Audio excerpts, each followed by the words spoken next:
as national polls indicate that Donald Trump is falling behind significantly against Biden in the general election, by double digits, by the way, more and more Republican politicians are admitting to their friends, to their colleagues, that they're not intending to vote for Donald Trump. Now, are they shouting this from the rooftops? No, but here's what we know so far based on reporting by Jonathan Martin in the New York Times. So former President George W. Bush won't support the re-election of Trump, and Jeb Bush isn't sure how he'll vote, say people familiar with their thinking. Senator Mitt Romney of Utah will not back Trump and is deliberating whether to, again, write in his wife, Anne, or cast another ballot this November. Cindy McCain, the widow of Senator John McCain, of course, is almost certain to support Biden, but is unsure how public to be about it because one of her sons is eyeing a run for office.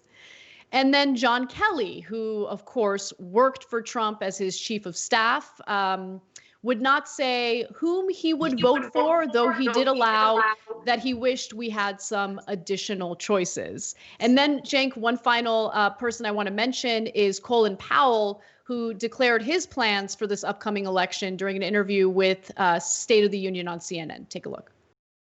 I know you didn't vote for him in 2016. I assume, based on the fact that you approved Joe Biden when then Senator Obama picked him to be his running mate in 2008, I assume you're going to be voting for Joe Biden? I'm very close to Joe Biden on a social matter and on a political matter. I've worked with him for 35, 40 years, and he is now the candidate, and I will be voting for him. Why is it so important to you that President Trump not be reelected? Because I think he has been not an effective president. He lies all the time. He began lying the day of inauguration when we got into an argument about the size of the crowd that was there. People are writing books about his favorite thing of lying, and I don't think that's in our interest. I didn't vote for him in 2006. The situation for 2020, in my mind, in my life, has gotten worse. Every American citizen has to sit down, think it through, and make a decision on their own. Don't listen to everybody out there. Don't read every newspaper. Think it through. Use your common sense and say, is this good for my country? Before you say this is good for me. Can I just make a fun point before we get to the substance? Definitely. Yeah, cable news anchors got to stop doing the fake concerned Diane Sawyer look. This is so grave. I see what you're saying. I wasn't sure, but now, so grave. Okay. All right. Anyway, so unimportant stuff. Look, nobody's surprised by Colin Powell, but I think there's a really important, larger point to make there. It's not that Colin Powell is going towards Biden. It's that Biden already went towards Colin Powell. Why wouldn't Colin Powell vote for Joe Biden? They probably agree on nearly 100% of the issues. And is that because Colin Powell is now a Democrat? No, Colin Powell believes the same things he believed before. He's a moderate Republican who wants tax cuts for the rich, generally more wars, although Iraq might have been a touch too much, right? He believes all the things that the Republican Party generally believes, and so does Joe Biden. So why would you vote for the maniac who's an extremist? And you notice the main complaint Colin Powell had was he lies too much. By the way, it's a funny thing. I mean, look, he does. He's pathological, record-breaking, etc. But Joe Biden doesn't have a great history with the truth either, right? And so it's not that. That is not the real issue. The real issue is Joe Biden is a moderate Republican, so moderate Republicans like Colin Powell are going to love him. Okay, I'm very happy that you gave the commentary that you just did because, look, there's about 10% of the Republican Party who is disgusted by Trump. They're the so-called never Trump Republicans, right? So David Frum, the infamous Bush-era speechwriter who coined axis of evil, he's a never Trump Republican. Bill Kristol, who pushed for the invasion of Iraq, is a never Trump Republican. And the reason why I bring this all up, Cenk, is because you're right. Biden made a calculation to appeal to them, to appease them. So whenever I hear all this nonsense about like, no, but there's going to be a progressive task force, guys, I just don't want us to be naive. The progressive task force isn't going to be able to do anything. Okay, maybe I'm being too pessimistic. I doubt it. But the people who have pull power are these high, at least former high-level officials, Republicans, who have endorsed Biden, who are going to vote for Biden, who are encouraging members of the Republican Party to leave Trump and vote for Biden. And Biden's going to do them right. Yeah.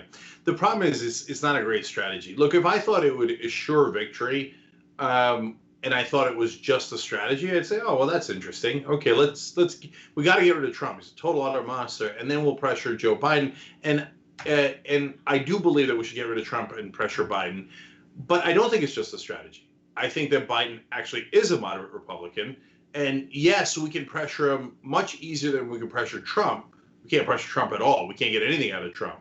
So we're going to lose our democracy under Trump. Having said that, we're going to have to apply a ton of pressure to Joe Biden because Joe Biden is not inclined to go in a progressive direction.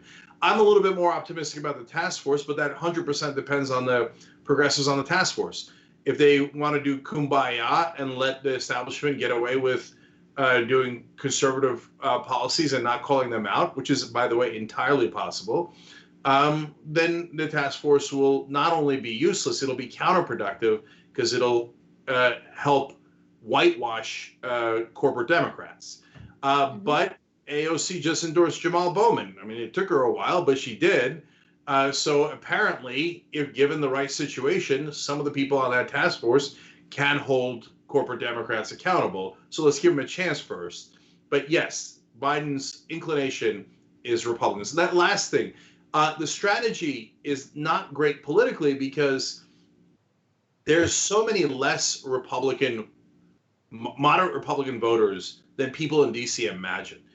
In D.C., 25% of the town is moderate Republican voters who are just looking for tax cuts and deregulation and are lobbyists, et cetera. So in their context, half the Republicans they know are moderate Republicans who just want the money, and who don't hate black people or gay people, et cetera, right? But in the real world, that's moderate Republicans are a tiny percentage of the electorate. The much bigger percentage of the electorate is progressives who have to decide whether they're going to go out or vote or not. And so I'm worried about it as a political strategy. So high five that Jeb Bush is considering voting against Trump, but that's not really going to get the job done electorally.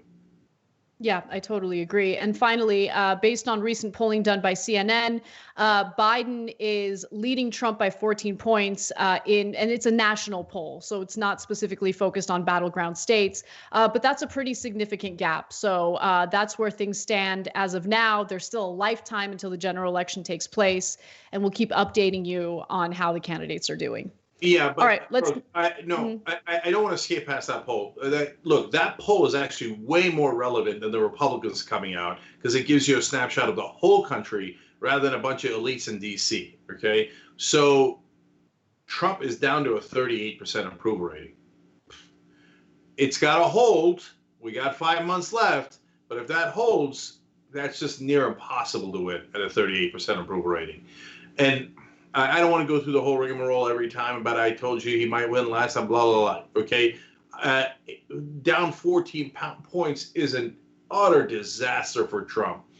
And now, even with the 5 months, he's got to whittle down a 14-point lead for Biden. So that's real. And in fact, Trump is now hiring a fake pollster who literally has the worst rating of any pollster in the country. And to try to somehow manipulate the polls. It doesn't matter if you manipulate the polls. The only thing that matters is who votes and who doesn't on election day. So every poll that's come out in the last month has been as disastrous as it could possibly be for Donald Trump. Him thinking about replacing people on his campaign team is irrelevant. The person he has to replace is himself because he's the one causing all the damage. Thanks for watching The Young Turks, really appreciate it. Another way to show support is through YouTube memberships.